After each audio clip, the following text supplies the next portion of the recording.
너희가 내가 세운 규례를 따르고 내가 명한 계명을 그대로 받들어 지키면 나는 철따라 너희에게 비를 내리겠다.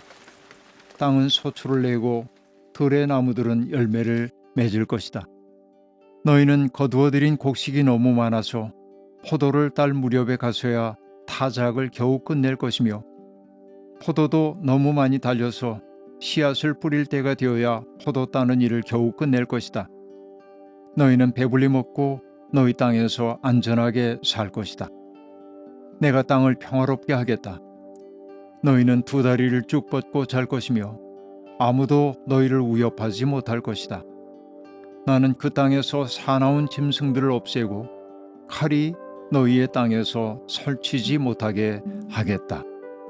레위기 26장 3절부터 6절까지의 말씀. 레위기 17장에서 26장 2절까지가 거룩한 백성의 삶에 대한 교훈으로 나타나고 있습니다. 1절과 2절은 이렇게 얘기하죠. 자기를 위하여 우상을 만들지 말고 또 우상들을 숭배하지도 말라는 것입니다. 우상 숭배의 동기는 언제나 욕망, 충족입니다. 우리 시대의 우상은 어떤 것들일까요? 많은 사람들이 돈을 우리 시대의 우상이라고 말하기도 합니다. 돈뿐만이 아니죠. 혈연, 지연, 학연 등의 연고주의도 일종의 우상입니다. 그 우상의 동기는 아까도 얘기했지만 욕망 충족이기도 하지만은 자기 강화의 욕망이라고 말할 수 있겠습니다. 욕망은 언제나 배타적이어서 타자를 사랑의 대상으로 보지 못하도록 만들기도 합니다. 그 때문에 우상을 만드는 행위를 자기를 위하여 라고 말하고 있습니다. 이 대목이 참 절묘한 대목입니다. 거룩한 백성이 되기 위해 지켜야 하는 것은 안식일 준수이지요. 그러나 안식일을 지키라고 하는 것은 단순히 일주일 중에 하루를 구별하여 지키라는 말로 그치지 않습니다. 성경에서 안식일은 안식년으로 이어지고 안식년은 희년으로 연결됩니다. 결국 안식일의 정신은 무엇이겠습니까? 인간에게 자유와 해방을 허락하시는 하나님에 대한 깊은 경외심을 갖고 살라는 것입니다. 안식일을 지킨다고 하는 것은 하나님의 창조의 리듬 속에 자기를 맡기는 것을 의미합니다. 다시 얘기하면은 하나님의 마음을 기본음 삼아서 우리의 마음을 조율하는 과정, 하나님의 뜻을 기준음 삼아서 우리 사회의 모든 시스템을 바꾸어 나가는 것이 안식일 준수의 핵심 내용이라고 말할 수 있겠습니다. 그런가 하면 거룩한 백성들은 성소를 속되게 하지 말라는 명령 아래에 서 있기도 합니다. 거룩한 것을 거룩한 것으로 남겨두지 않는 순간 세상은 시장 바닥으로 변해버리고 맙니다. 다시 말하면 이익이라고 하는 동기가 의로움이라고 하는 동기를 압도하게 된다는 말입니다. 그러므로 어떤 경우에도 성소를 속되게 만들지 말아야만 합니다. 하나님이 거룩한 백성들에게 이런 것을 요구하는 근거는 무엇입니까? 나는 주 너희의 하나님이다. 나는 주다. 라고 하는 말씀입니다. 이 말씀이 성결법전의 핵심이라고도 얘기할 수 있는 레위기 19장 2절, 즉 너희의 하나님인 나 주가 거룩하니 너희도 거룩해야 한다라는 구절과 수미 상관의 관계를 이루고 있음을 볼 수 있습니다. 나는 주 너희의 하나님이다. 나는 주다. 이 말씀, 그러니까 나의 삶의 주도권을 그분에게 넘겨드리는 것이 거룩한 삶임을 성서는 끝없이 우리에게 상기시켜 보여주고 있습니다.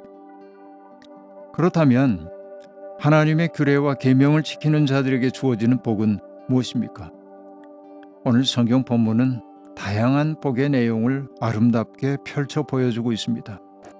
하나님은 철따라 비를 내려주실 것이고 땅은 소출을 낼 것이고 들의 나무들은 열매를 맺을 것입니다. 그 때문에 인간이 풍성한 삶을 누리게 될 것이고 하나님의 사랑 안에서 안전하게 거하게 될 것이고 땅에는 평화가 깃들게 될 겁니다. 땅에서 사나운 짐승을 하나님은 없애시고 칼이 땅에서 설치지 못하게 하실 것이라고 말하고 있습니다. 그 평화를 깨뜨리려고 하는 원수들은 결국은 쫓기다가 칼에 맞아 쓰러질 것이라고 말하고 있고요. 그리고 그 풍성한 삶과 평화로운 세상에서 너희의 후손들이 많아지게 하겠다고 약속하고 있습니다. 그리고 9절 말미에 이런 말을 하지요. 너희와 세운 언약을 나는 꼭 지킨다 라고 말합니다. 이 아름다운 복을 우리가 누릴 수 있다면 얼마나 좋겠습니까? 거룩한 삶을 사는 사람들의 복 이야기입니다. 약속하신 복의 궁극적 내용은 무엇일까요? 이것은 오늘 읽은 레위기 26장의 11절과 12절에 나온 말씀입니다.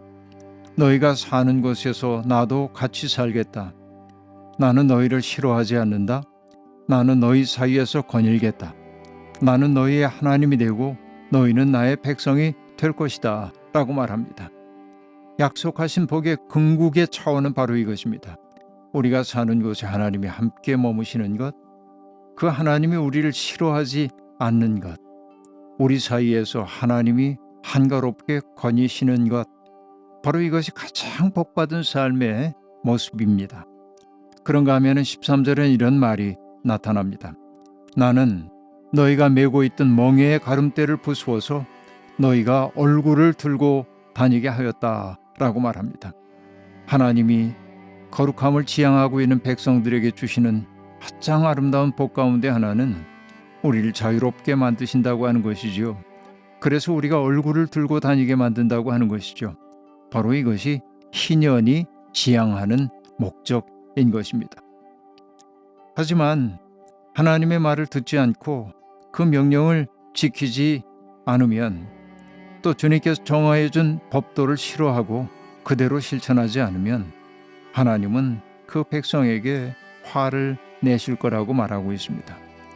그들의 눈을 어둡게 하고 기운이 빠지게 하실 것이고 질병이 찾아와 그들을 괴롭힐 거라고 말하고 있고, 전쟁이 벌어지면 결국은 패배할 수밖에 없다고 말하고 있고, 그 때문에 그들이 살고 있는 땅은 척박해지고 척박한 땅은 더 이상 소출을 내지 않기 때문에 흉년에 시달리게 될 것임을 얘기하고 있습니다. 바로 이러한 그 고통스러운 상황을 뭐라고 얘기하냐면 주님이 성난 얼굴로 쏘아 보실 것이라고 얘기하고 있습니다. 그것은 앞서 얘기했던 너희가 사는 곳에서 나도 같이 살겠다, 나는 너희를 싫어하지 않는다 라고 하는 대목과 정반대의 모습임을 알 수 있습니다. 성난 얼굴로 쏘아보시는 하나님, 그리고 하나님, 우리가 하나님의 언약을 지킬 때 우리가 메고 있던 멍에의 가름대를 부수어서 얼굴을 들고 다니게 하겠다고 말씀했는데, 그 언약을 깨뜨리고 살 때 하나님은 뭐라 말씀하십니까? 너희가 자랑하는 그 힘을 꺾겠다라고 말합니다.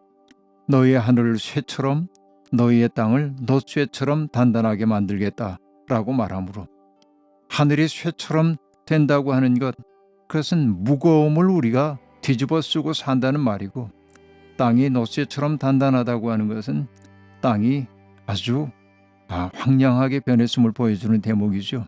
결국 그 위에서 우리의 삶이, 아름다운 삶이 이루어질 수 없다는 것이죠. 결국 하나님의 말씀을 듣지 않아서 그렇게 어렵게 될 때 원수의 나라로 잡혀가게 될 것이고, 이게 하나님의 백성의 치욕이 될 것입니다. 그런데 거기에 역설적인 말이 등장합니다. 비로소 하나님의 뜻을 어기던 그 백성들이 원수의 나라로 잡혀가면 안식년이 되어도 쉬지 못하던 땅이 비로소 쉬게 될 것이라고 말하고 있습니다. 하나님의 법도는 어떻게든지 이루어진다는 사실을 말하고 있는 것이죠. 그런 의미에서 바로 지금이야말로 참회의 때입니다. 거룩한 삶, 우상 없이 살아가는 삶, 바로 그런 삶이 우리에게 있는지 생각해 봐야 합니다. 결국 성도의 삶이란 희년의 정신을 살아내는 것이라 여기기 때문에 그렇습니다. 복과 화가 우리 앞에 있습니다. 하나님의 뜻을 따라 사는 것은 힘겨운 일처럼 여겨지지만 결국은 아름다운 삶의 결실을 맺게 될 거고, 하나님의 뜻을 어기고 욕망의 길을 따라가는 것은 당장에는 달콤해 보이는지 몰라도 결국은 씁쓸함을 추수할 수밖에 없다는 것이 성서의 일관된 메시지입니다. 하나님, 우리를 당신의 백성으로 삼아주셔서 감사합니다. 그러나 우리는 하나님의 자녀라는 이름값을 하지 못하고 살고 있습니다. 하나님이 창조하시고 참 좋다 하셨던 세상을 우리는 제멋대로 망가뜨렸습니다. 자유를 원한다고 하지만 실은 우리는 종의 멍에를 맨 자들입니다. 주님께 청하오니 우리가 메고 있는 멍에의 가름대를 부수어 진정한 자유를 누리게 해주십시오. 하나님의 영을 품은 사람으로서의 당당함과 겸손함으로 주위에 있는 사람들에게 생기를 불어넣으며 살게 해주십시오. 아멘.